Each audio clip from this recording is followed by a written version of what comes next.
Welcome to our channel. Today we how to download BeMob tracking links for affiliate conversion monitoring. Easy tutorial step by step clearly. Start by opening your web browser. Navigate to the BeMob official website. Log into your BeMob account using your credentials. Once logged in, you will be directed to your dashboard.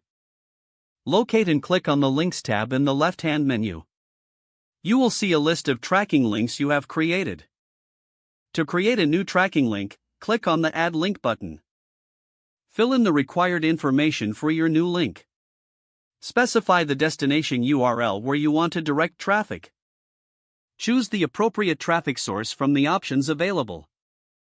Set up any advanced settings based on your campaign needs. Once everything is filled out, click on the Save button. Your new tracking link will now appear in the list. To download your tracking link data, select the links you want to download. Look for the Export button above the list of your links. Choose the desired format for your export file. Click the Export button to begin downloading your tracking link data. Check your Downloads folder for the exported file. Now, you can use this file for your affiliate conversion monitoring. Make sure to review the data for accuracy and completeness. You have successfully downloaded your BeMob tracking links for monitoring. If the page does not load, refresh the browser or try again in a private or incognito window. Make sure you are using the correct email address, then retype it carefully to avoid small typos. If your password is not accepted, use the reset option and create a new strong password you can remember.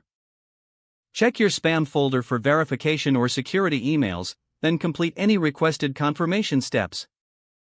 Enable two-factor authentication if available to improve account security and reduce unauthorized access risk. After signing in, review your profile details so your contact information and settings are accurate and current. If you see an error message, note it down and try again after restarting your device and internet connection. Don't forget to like this video and subscribe to our channel for more step-by-step tech guides.